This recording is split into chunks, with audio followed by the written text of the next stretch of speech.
Robinhood Capitalists. I'm your host, DJ Flores.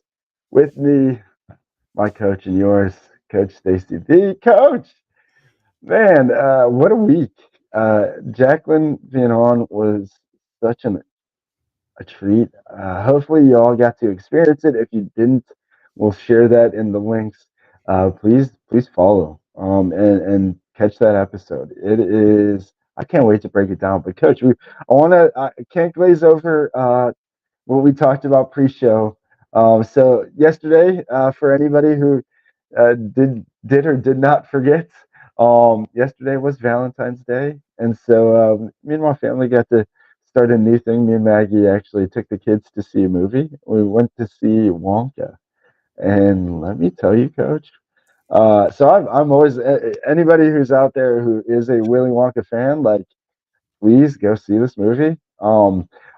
It honestly is like we were talking because of kind of the realness of real world, corporate America, government, those kind of things that it kind of pulls into the storyline of Willy Wonka, of Wonka and his story. Was like actually it was funny. Even Maggie, when we're leaving, Maggie says, "You're Wonka." I said, "What? Don't like, don't call me that." But I get where she was saying with it because in the end, and it's kind of crazy that we even went and seen that movie, Coach, because just like Jacqueline talked a lot about on Tuesday was dreaming, and that's Willy Wonka was about dreaming. Like, don't stop dreaming. Like his twist to how he became so big was he mixed magic with his candy and kind of painted a story. But I think even for marketers out there, there's some good little nuggets that you'll catch if you're really intentional enough to the messaging.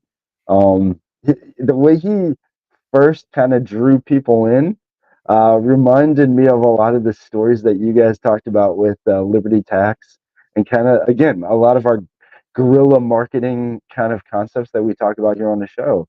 What the small guys got to do, kind of the Got to Gol- be different. the Davids going against the Goliaths, Yeah. and that was kind of what he had to do. But it was man, coach, you got to check it out. I'm telling you, I did But not think. the good news is she called you Willy Wonka and not an Oompa Loompa or anything, so that there's always that.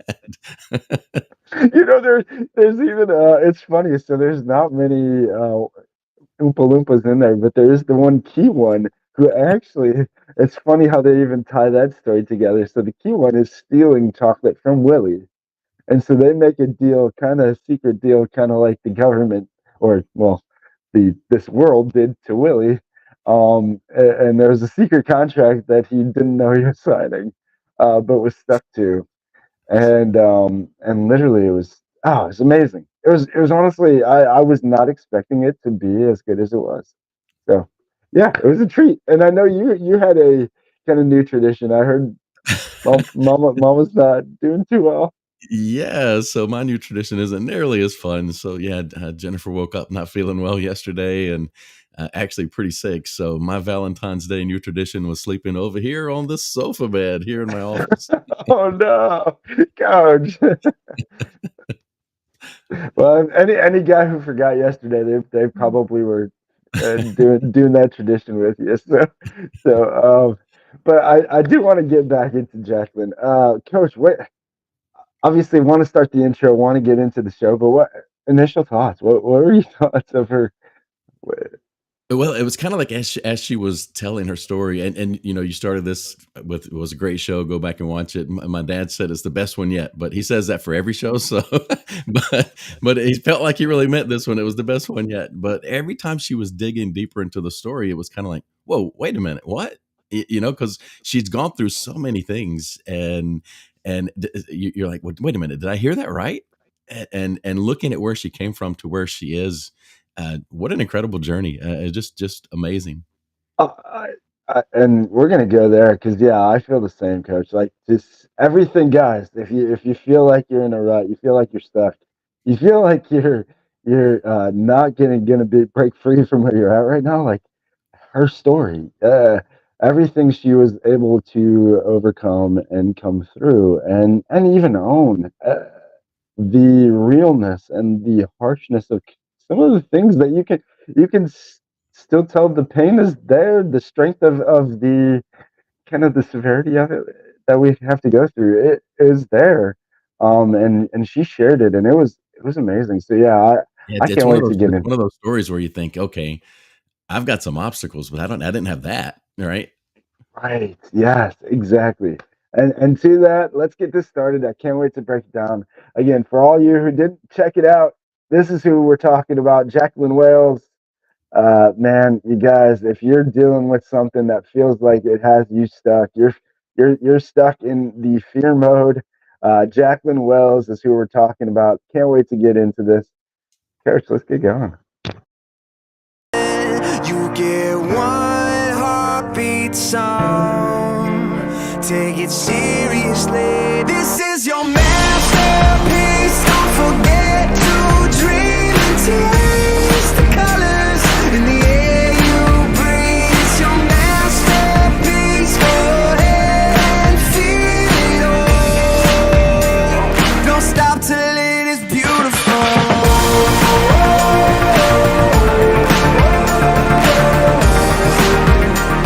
Don't stop till it is beautiful.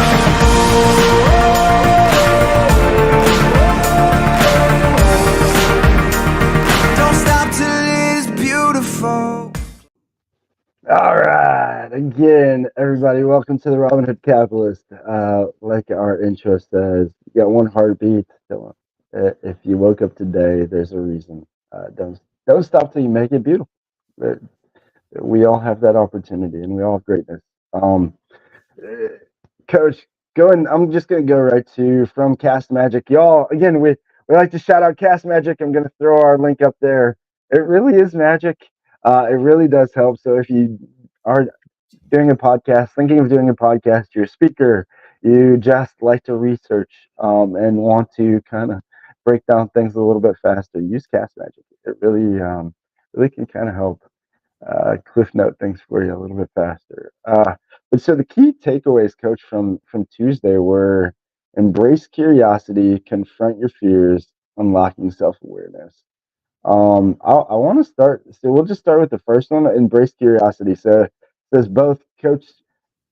Uh, so highlight the significance of maintaining a childlike curiosity and the impact societal norms can have on stifling one's questioning nature. Nurture your innate desire to learn, explore, and see where it can lead you. I mean, Jacqueline's story is to leave at 16 because she had that. Again, the way she explained her needing to leave, wanting to leave, or having to leave at 16 was kind of almost that same feeling that I try to tell people of that feeling on Sundays and Mondays. Like she explained it to that depth of like I need to do something else. But like the journey it took her, holy cow. Right, right, and coming from a place of abuse and lots of different things, lots of different hardships. When if you listen to the TED Talk and the way she was describing and talking through her books, and even though it's a novel, it really was kind of a autobiographical novel.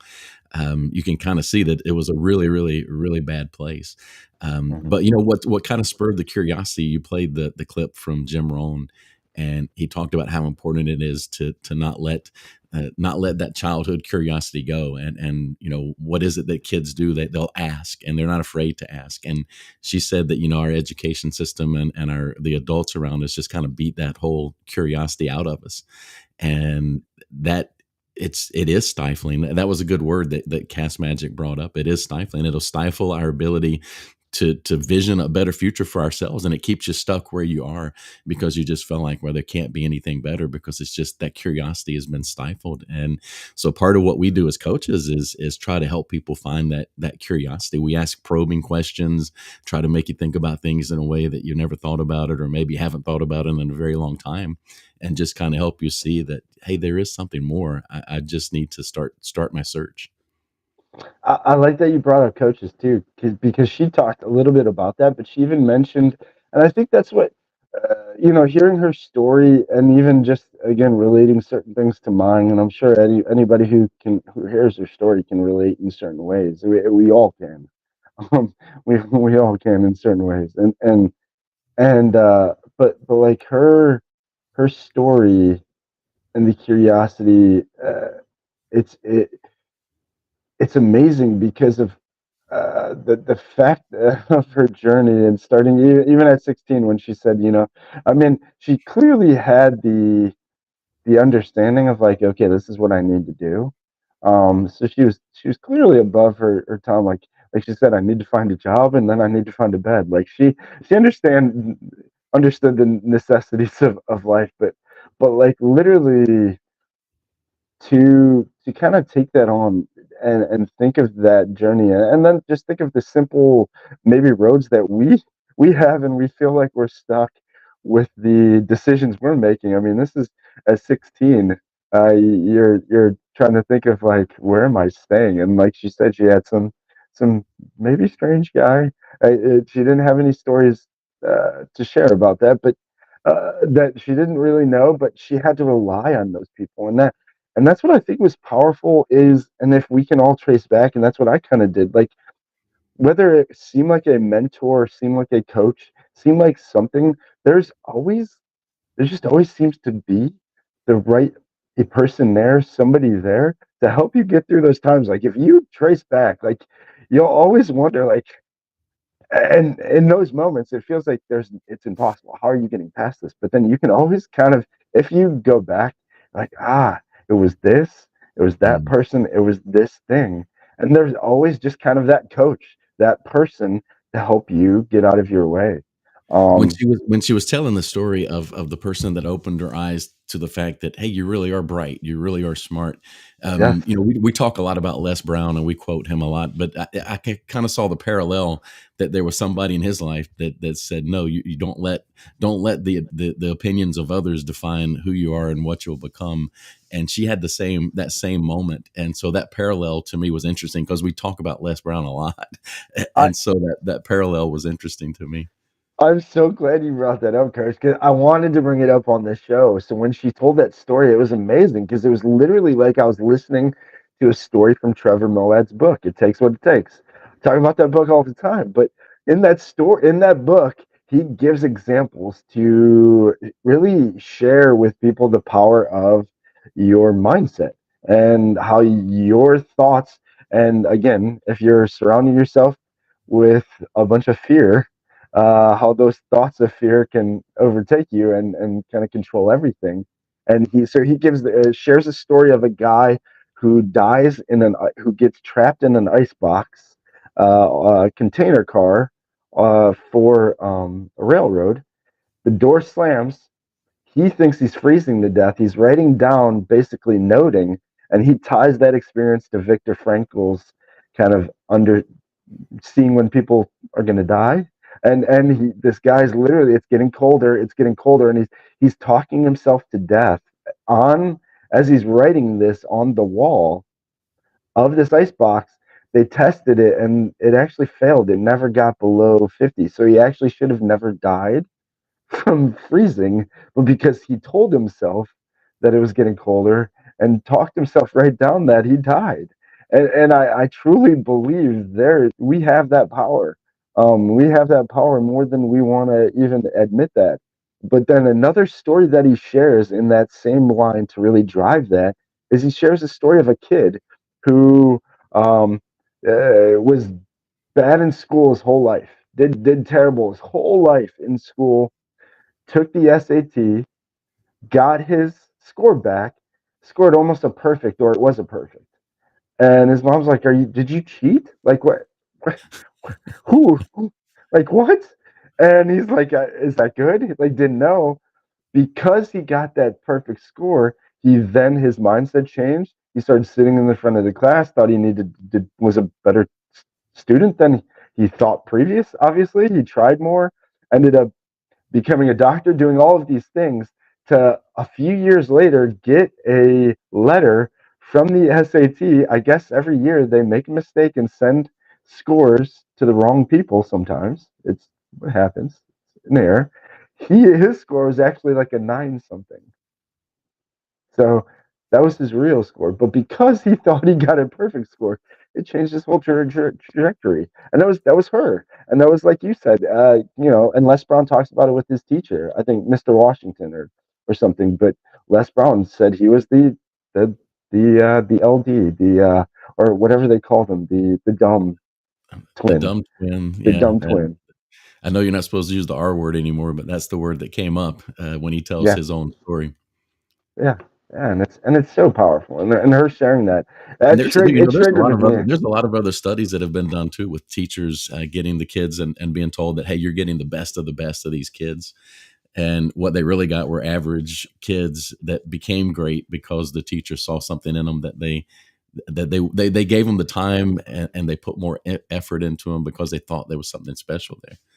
And Mm, so even as a mentor, as a teacher, our mindset can affect what we pour into the lives of others in front of us based on our perception of who they are and what they're bringing. great point there. Yeah, and that's so true. It's Hey, so but true. you're so right about the how powerful we really are with this idea of what our brains can do. Maybe one day we should get into a study on biology of belief and some of these other books and things that we like on this topic. But I I think think we're gonna have to. I think we'd all be very disappointed in ourselves if we knew what we actually could do and compare that with what we actually do. Mm. Right?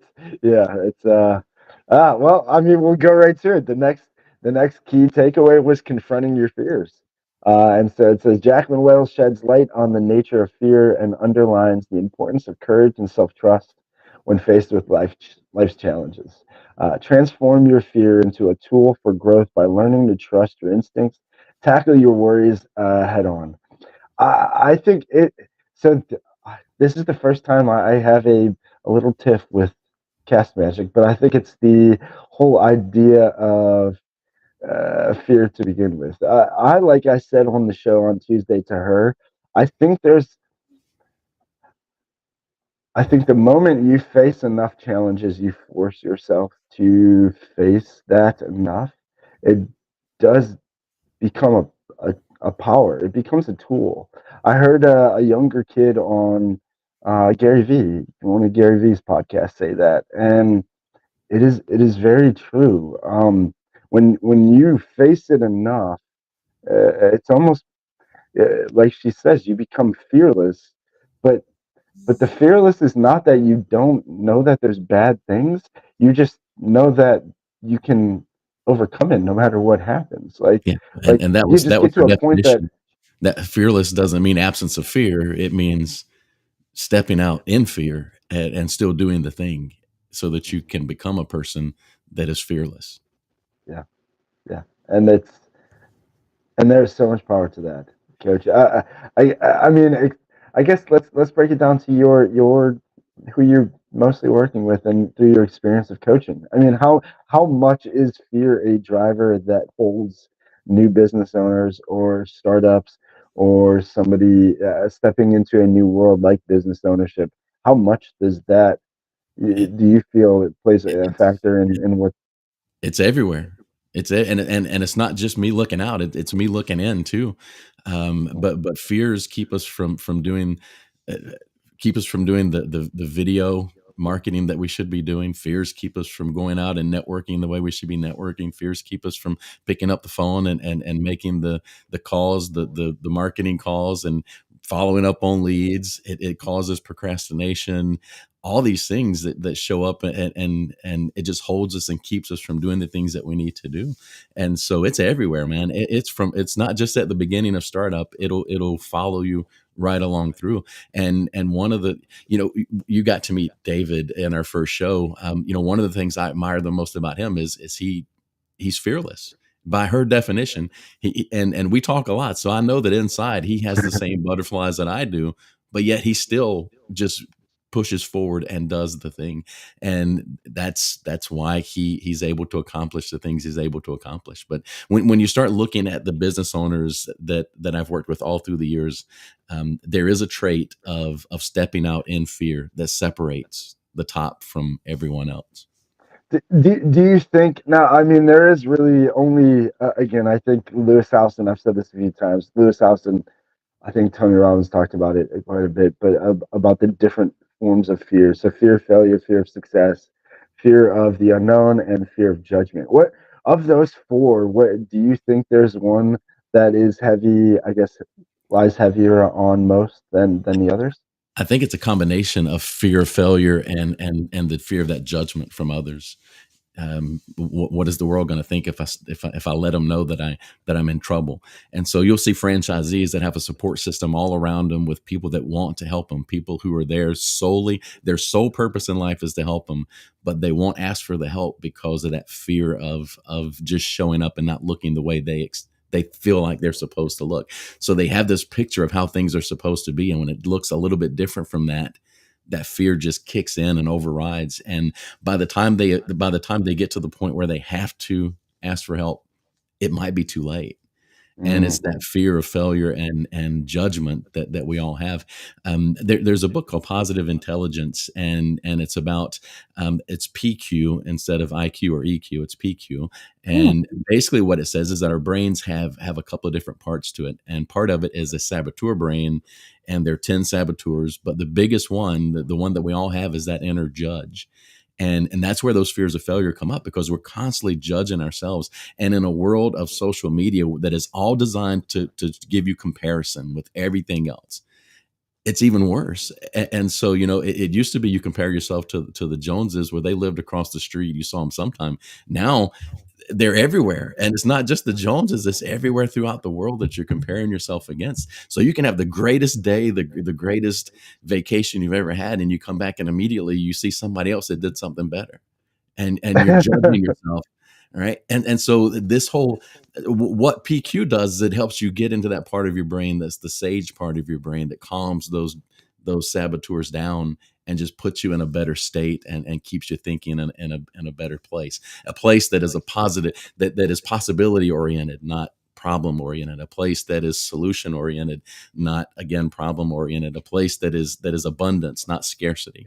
And but it takes work, because you have to get yourself and engage that part of the brain to override it.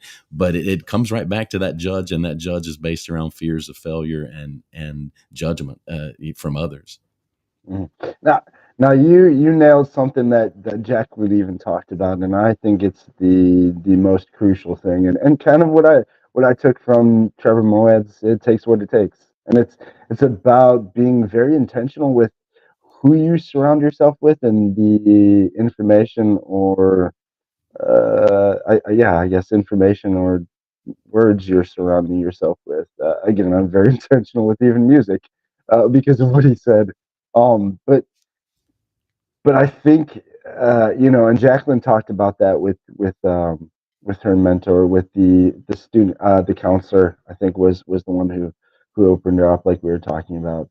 Um, I don't think enough people hold value to being very strategic with those people and always having cheerleaders around them. Like you need there again another amazing song from Andy Grammer, but it's called Remind You, and you always need somebody there to remind you when you forget the greatness you have, and that's why that core of having those people around you are so crucial. And even in Wonka, Wonka had this girl who she tried to help him not sign the paperwork. He was very free, willy nilly.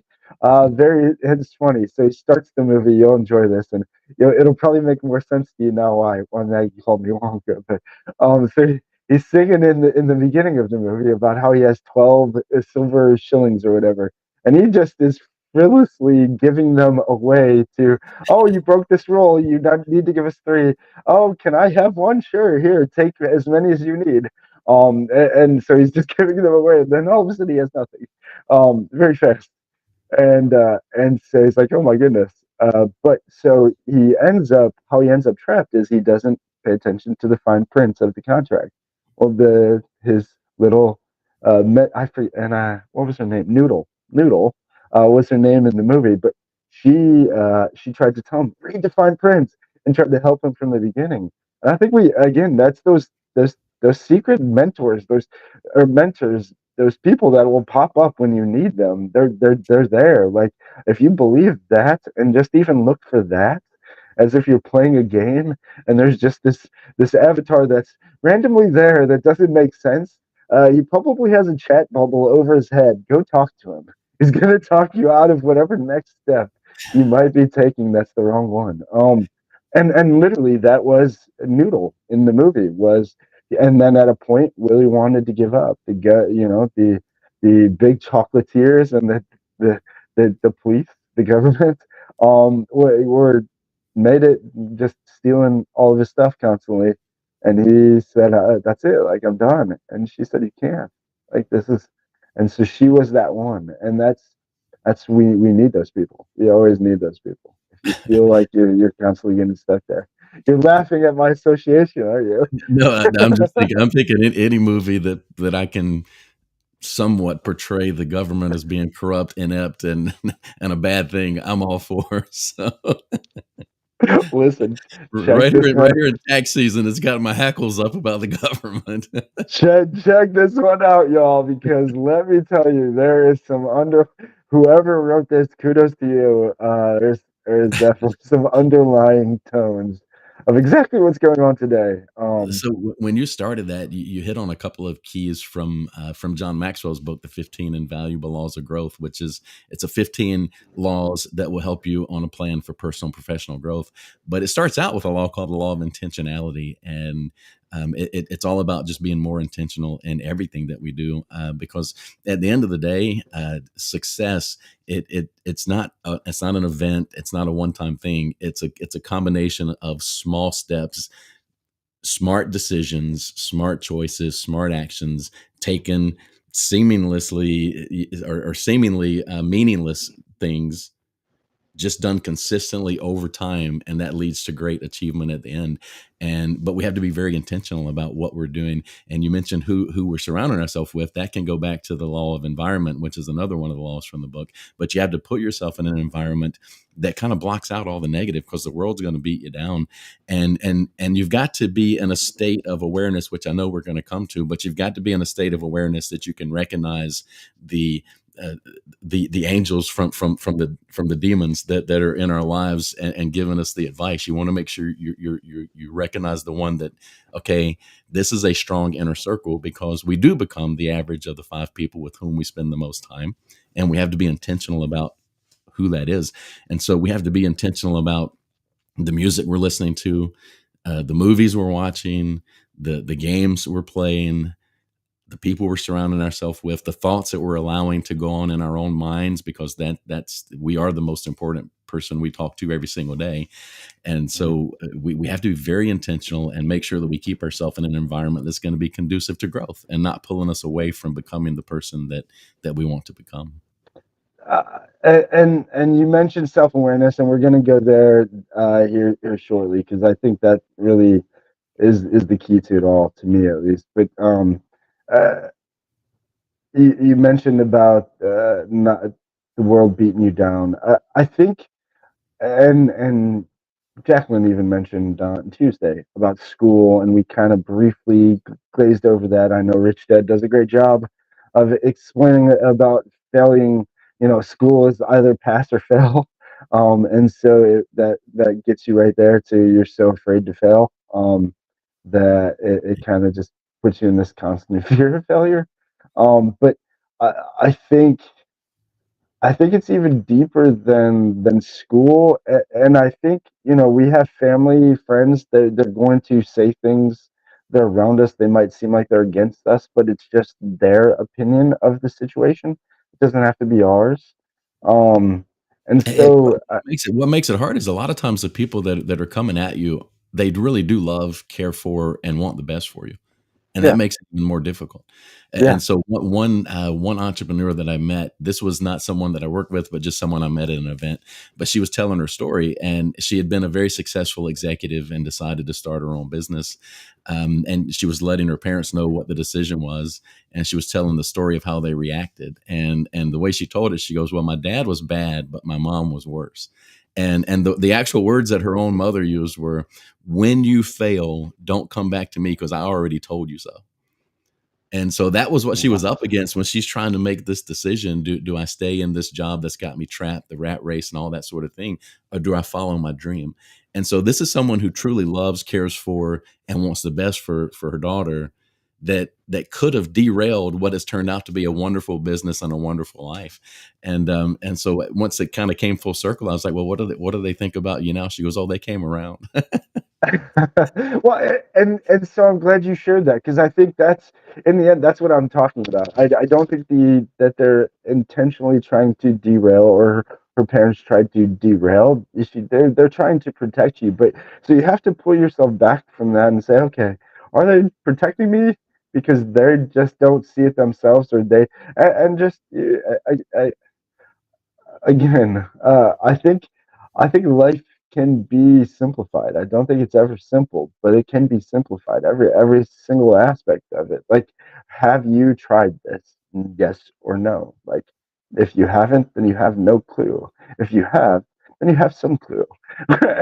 And like, now we can really just trace through that. And so, like, if they haven't tried anything, start there. If they've only always been an employee and they're telling you not to start a business, you know, take it as they're trying to protect you, and they love you, but they have no clue what they're talking about. And it's your journey.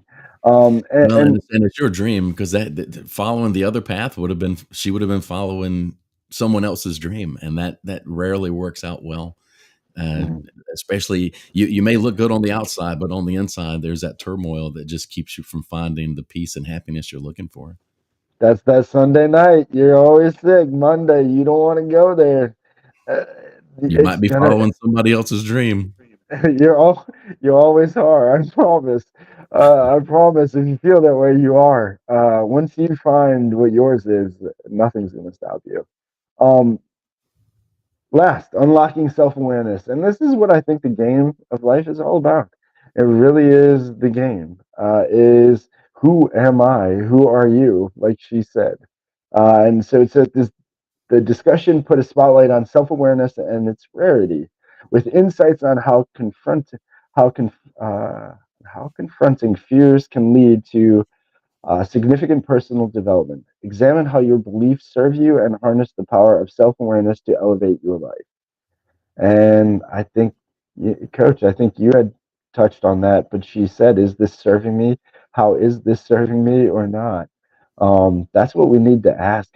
I think once I started to, and again, if I could share this for anybody, and if this helps anybody, we talked a little bit about that age of 40, and she said 48 to 58 or something, or 38 to 48 was wisdom, or we talked about Napoleon Hill's kind of wisdom there, and it's Some of us are late bloomers. yeah, yeah, we might be, but it's that reflection back onto just owning it all, is what it really comes down to. Just like, yes, I did all the good, I did all the bad, it was all me. Uh, what's next? And the faster you can get there, um, that journey becomes a little less painful. It's always going to be a hard journey, and I think that's why nobody wants to face it. But that's her number of the 15%. Again, when we talked on the show, we said it might be 5%. But let's just give everybody the benefit of the doubt, and it's 15%. It means 85% of the people we're around, we associate with, we see, 8.5 out of every 10 people you see, is they have no clue of who they even are. So Well, to I mean, just looking around the world, most people are just taking life as it comes. They're not being intentional with their choices. They're letting the world decide what's going to happen, and they're accepting the current circumstances being, it has to be this way, instead of understanding, no, I have a choice. I don't, it doesn't have to be this way. And so most people are just, they're not being intentional. They're just letting life come as it may. And what Maxwell says about this one, he says, you're going to grow either way, and you can either choose the direction or let the world choose the direction. And so it's a easy but difficult choice. mm, yeah. Yeah, I agree, and that's back to, we can give the control to whoever, and at times in our life we do. I go to the movie Click for that. Click's a great kind of idea, or if you can just play with that idea in your own life. Like, there are certain times where we can say, yeah, I was definitely in autopilot. I was not. I don't remember how the heck did that even happen, because we were somewhere else.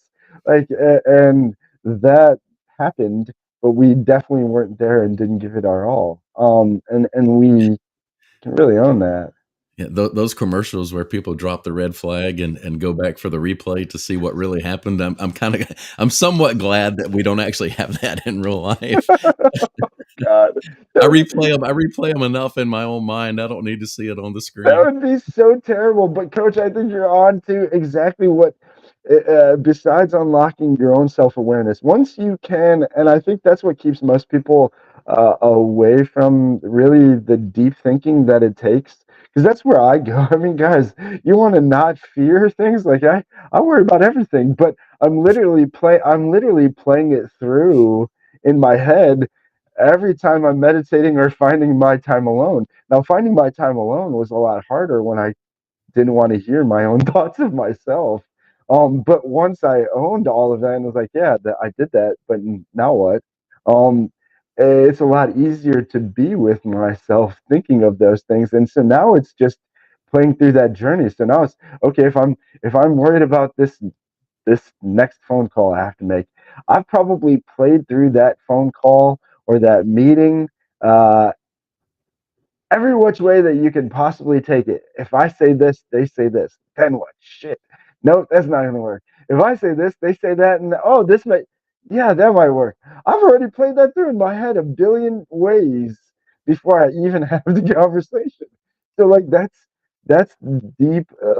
That's the game of chess, though. Well, And and it's not just our internal thoughts are huge, because again, we are the most important people we talk to. So you have to talk to yourself in a language that's positive. But we do that. We all do the replay, but we also let the outside world affect. And so you'll have somebody come up and say, "Oh, you're calling that person?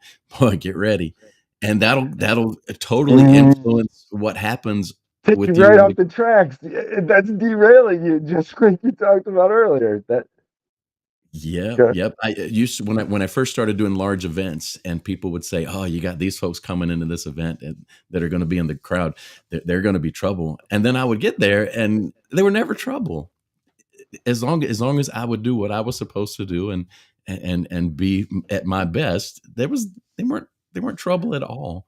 But what's amazing for those, and that's sales, guys. This was something that opened my mind to really the whole concept in the game of sales.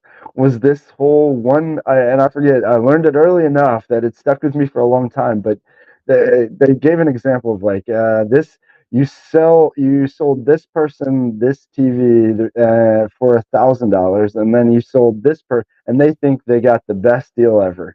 You sold the same TV to this person for $700, and they think they got ripped off. Who got the better deal? And everybody always, again, especially I think I might have the first one. Whoever wants to be the first answer says, "Oh, the 700, 700." And no, it really, whoever got the best deal is who thinks they got the best deal. It is truly a mindset thing only, Yeah, and the thought of, and there's no changing it. Like, there's nothing that could be said or done to change the person who paid 700 to think they didn't get ripped off. They're still thinking, well, that sneaky salesperson still got me, or whatever. They still have some, and it's, you're not changing it. Like, it's never going. And the person who paid 1,000, and they're happier than can be. They're You're not going to tell them they didn't get the best deal either, because there are certain things and certain emotion that is just, that's sales, really is just a transfer of emotion. When so people for figure that game out, that's well, everybody makes their decisions on emotion, whether they want to admit it or not. We decide on emotion, we validate on logic, and a lot of times it's after the fact. But that salesperson in your illustration there, what's really required is this self awareness that we're talking about. they have to have that self-awareness and the reflective experience and the inner circle and all the things that lead to personal growth, so that they have the confidence to step out and give the best value, because price is what you pay, value is what you get. Give the best value to each and every person they work with, and that confident self-awareness can help you get to that point. Yeah, and believing that one in your product or service. That was another amazingly powerful thing from Zig Ziglar that stuck with me forever. Again, he was my first in this whole journey of life and personal development and sales and all of that stuff. And probably a great first one. And Matthew McConaughey, he sounds just like him, especially as Buster Moon. Like he needs to be Zig Ziglar. Somebody make a movie of Zig, please, and make Matthew McConaughey the voice. I need it. He sounds just like him, and it's amazing. But Zig shares that story of with his friend who is struggling in sales. And again, if you guys are watching, if you own a business right now and your salespeople are the worst ever, and your sales team just can't sell anything, and all of these things, it's you, and it's your belief in whatever that's going down to them. But it really is just comes down to belief. And Zig Ziglar paints that picture perfectly when he tells the story of being with his friend who's struggling in sales. They're selling high end like cookware, pots, pans, that kind of Yeah. stuff. And Door to door. he's in his kitchen, and he's looking around as his friends saying, "Oh my God, sales is so bad. I can't sell anything. And my wife needs to take my son to the orthodontist. He's got to have these teeth pulled, and I don't know how we're going to pay for this. And we got it this, and we got this." And Zig's looking around, and he looks at his friend, and he says, why don't you have our cookware? And he said, "Oh, come on, Zig. I just told you I can't pay this. I can't afford this. I can't do this. The wife needs this." And he said, he talks him into buying it. Long story short, talks him into buying it. Says, "I promise you, it's your belief in it. When you own it, you're going to believe it more." And obviously, like Zig says, you can't, if you sell planes, you can't buy a plane. But the point is, you have to believe in it. You have to truly believe in your product, your service, your business, your mission, your purpose, whatever it is. There has to be no doubts. And if that goes all the way down to your sales team is buying the product or believes in it the same, everybody's going to believe in it. And then there is no doubts. But that's the difference. You have to believe. You have to Well, believe. and again, we'll bring it back around to awareness. Um, so you sat in last week. We've got our joint client that we're working with, and so you saw for a bit of how I start with a client. So I Yeah. use a curriculum-based coaching. It has three basic components, but the very first component is clarity. It's clarity, growth, leadership. But the reason we start with clarity is to help people build that awareness of self, awareness of strengths, weaknesses, values, principles, all the things that are going to guide us, so that what I want to help someone do is to become aware of more aware of who they really are and who they really want to become. And if we can figure that out, if we can get clarity around that awareness of this is who I really want to become and where I really want to go, well, then we can chart the course. Where we get caught, where we get hung up, especially if we're doing this ourselves, is we start charting the course before we really have that baseline awareness of what's really going to make me the happiest. And so we assume that it's going to be I need $1 million, instead of what I need is flexibility, time, family, whatever it could be. We have to spend that time, that hard time, reflection, thinking, asking the tough questions, answering the tough questions, getting feedback from people around us. And then once we have a good awareness, man, look out, because growth can really start to happen once we get in that good state of awareness.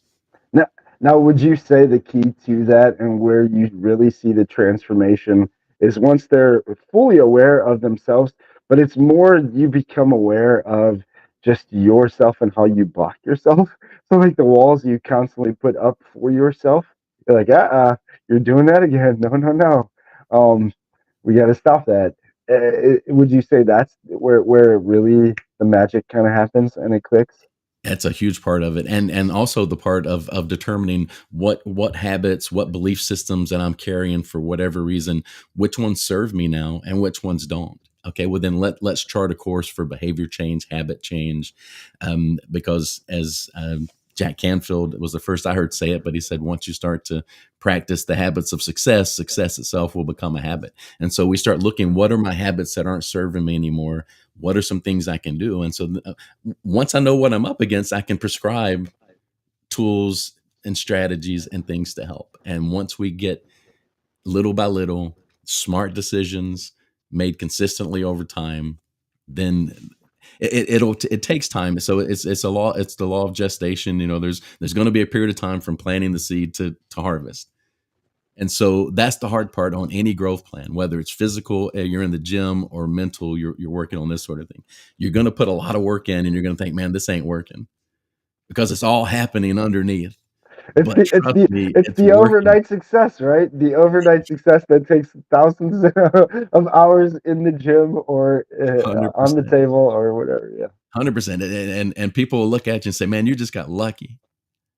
They don't know the hours and the No idea. time and the heartache and all the things, because it's consistency over a period of time. Mm. Ah, man. Yeah. Well, I think we did it, Jacqueline. Good. I think again, thank you, Jacqueline, for joining us. It was talking about fear. Fear has again. I guess we'll wrap up on fear and on that. But literally, fear was for me. I mean, you can if you talk to anybody who knows me from a kid, especially my parents, like I was afraid of everything and anything you could think of. Like the fact I still look back, and that was probably part of the awakening for me during that, the age of wisdom. We'll just call it now. But literally, it was it was looking back and being like, how did you why did you do sales? How did you end up in sales when you're scared to ask to get to the damn bathroom? Like you're afraid of what the answer might be to get to the bathroom. Uh, and I think that's where most of the people and where certain people like Gary V's of the world, like the Grant Cardones, like the ones who maybe come off a little bit harder. They have a harder edge because they know, like, in the end, that's the only way you get to this point is you gotta break through some hard shit, like, Yeah. and so it will make you hardened and tough, but like you don't have to actually take that with you. And so Gary Vee's done a lot better job, obviously, of building that with empathy and focusing on empathy and stuff. But you can still see it come out. For him, I think the tough language is very natural. That is who he is. Some other folks will use that harsh Sure. language to try to wake us up, because it takes something to jar you and to make you pay attention. And so sometimes it's intentional. My read on Gary, though, is that that's who he is. I agree. I agree. And yeah, it probably has a little bit to do with where he grew up and those kind of things too. But yeah, and his dad seems like he was quite a character. So yeah, his dad didn't seem like he held back too many And punches. with Jacqueline, I think maybe over dinner or something, hearing some of the stories that she didn't tell, that could be a quite interesting dinner as well, because there's you could feel underneath there were some things. It's like she was holding herself back. I could tell this story, but I'm not going to tell it, kind of a thing. Oh, she has, and that's what I'll tell you. Again, that's what I love about the Chosen, Coach, is the way that they really paint the disciples. You can tell they were the roughest of the rough and had been through their journeys and their experiences, and they weren't, what people think that they were. But I think that's most that's what you have to go through to really kind of awaken to that. Sometimes is So that. you mean they weren't born with those halos that a lot of the pictures show them with these days? That they weren't born that Not, way? not at all. Not at all. Not at all. It's quite the contrary. But yeah, it's quite eye opening if people pay attention to those sort of things. But again, yeah, Jacqueline, her story was just Amazing. And so, Jacqueline, thank you for being so raw, so real, and sharing that story. And Coach, I agree. Well, she has some stories. She's definitely lived life to the fullest. That's what I appreciated the most about, and can tell when I met her. And clearly, anybody who knows, I mean, if John Hewitt's telling me that I'm have crazy ideas, like that guy's done some crazy things. So he, clearly, I enjoy people with crazy ideas, Well, and who are big dreamers. I just appreciate people that bring a positive energy. And pre-show, show, and post-show, there was just something positive about being around her, which that was really cool. She is a press pro. I got to give a shout out to that too, guys. If you have never been a guest, and actually, while I'm giving this, I'll talk about next week's guest. So next week's guest, we actually have Lee Sheridan, local here. Met him from BNI actually, and so crazy enough, guys. If you want to know the power of BNI, we'll definitely get into a lot of that because Lee had shared with me. So we had met.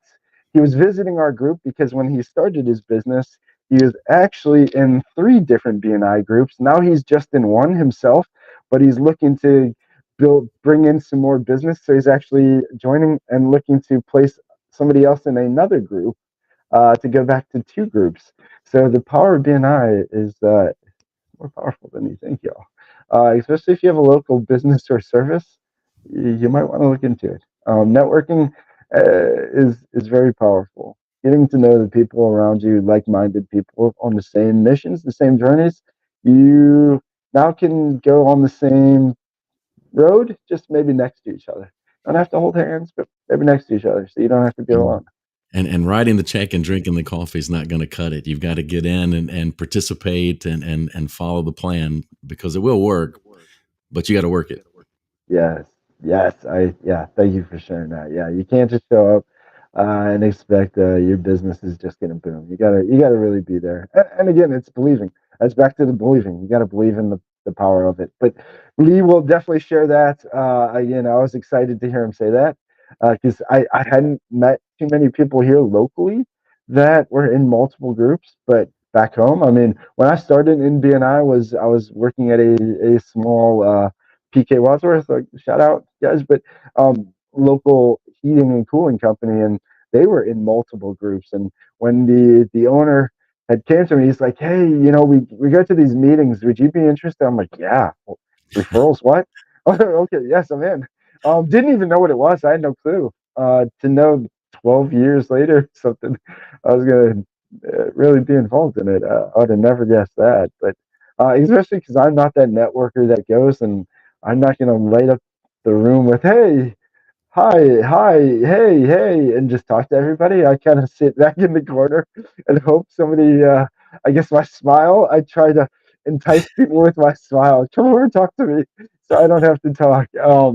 You do But have a good energy, but what I think we might need to bookmark this little point because maybe there's a future show where we can just delve into your mindset that will say yes to just about anything and then figure it out. Somebody says, "DJ, can you do this?" Yeah, and yeah, then you walk away and go, "What did I just agree to?" So there's got to be a show into that mindset. listen, I would love to do a show on that because I think I have the answer to that. I think it has to do with I was blessed to be raised by parents who gave me this crazy idea that I could do anything. I had a dad who would tell me, "You're not going to pick up a hammer or this or that," although I have done everything he told me not to, and have used hammers and all of that very well. But wasn't supposed to, and was supposed to just focus on school and work smarter, not harder. And so they were very strong on that. So I think he came a lot from that, but and then just not being afraid to like once you fail enough, like that, then you just figure out. Yeah, I do want to have a show on this because I think it's the failing enough, so fail enough, but then it's then it becomes like almost a challenge of well, what could stop me, or what can actually be no? Because I think yeah, I want to have that show, Coach, because it even goes into the 2 words that I'd love to take out of everybody's vocabulary, and we'll end on this. So if I can help, and this will be the start of that show, Coach. 2 words. So Rich Dad did amazing with instead of can't. his rich dad said, instead of saying we can't afford this, we can't do this, say how. So instead of can't, say how, because there is a how. You just have to think about it, and it might be how in a lot of different ways, y'all. It might be a mix of people with other talents and skills and things that you don't know, along with skills that you might need to add, and all of these different things. But there's a how. I believe, and that's probably why I believe everything is possible. So there's a how. It's just finding the right pieces. But then it's instead of the why, so everybody talks about why. Simon Sinek is on your why being your big thing. I think we need to say why not? Like why not me? Why not us? Why not this? Why not? Why not? Like start asking that more. Okay, you're saying we can't, but why not? I can't. Why not? And ask how more. Ask why not, and be intentional with that, and find out where it gets you because it might get you some bumps and bruises, but man, it's fun. I'll tell you that. It's fun once you start asking more of how and why not. It and becomes a lot more fun of a game. when you what you'll learn is the more you fail, you learn, you grow, you fail forward, and you just keep failing faster and going forward faster, and it takes those bumps and bruises to grow and to accomplish great things. So I think we got a good show on this one. Yes. So again, change that from can't to how, why to why not? Why not you? Why not me? Why not us? Why Why not can't we? now? Why not now? Yes, why not now? We'll end on that, coach. Why not now? So again, everybody, if you like this, like and subscribe. Please share with friends, family, somebody who you feel again might have that feeling. You can see it on people. I promise. I seen it. I knew it on myself. I smelled that on me every time. Like, gonna need to find another place. Hey, they Uh, don't have to like them. If you don't like them, share it with them too. They need it the most. Yes, yes, please, but share it, share it. I don't want anybody to have that feeling of regret that they were made for something better than what they are. So follow Jackie's advice. Don't fall for the labels. Don't be stuck by the labels. You can create your own by your next moves. So your labels never stick until you decide to stick them on yourself. And so, again, Coach, this was awesome. This is getting to be so much fun. I can't wait for next week's guest, Lee Sheridan. You guys, the way they pay is amazing. Businesses out there, if you want to find a unique way to kind of up your game, especially if you're a service based business, don't miss next week's. How they pay per for ranking. I can't wait to get into that, and especially to hear Lee's kind of mindset on it. I heard one of his recruiters' mindsets on it because she was one who might be joining our group actually. But and her mindset was like, wow, you know what?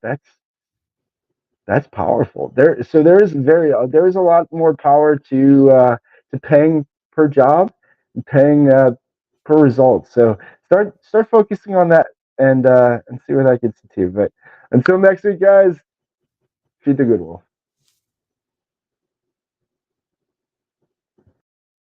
Always on the red eye. This time around, it's not even about getting paid.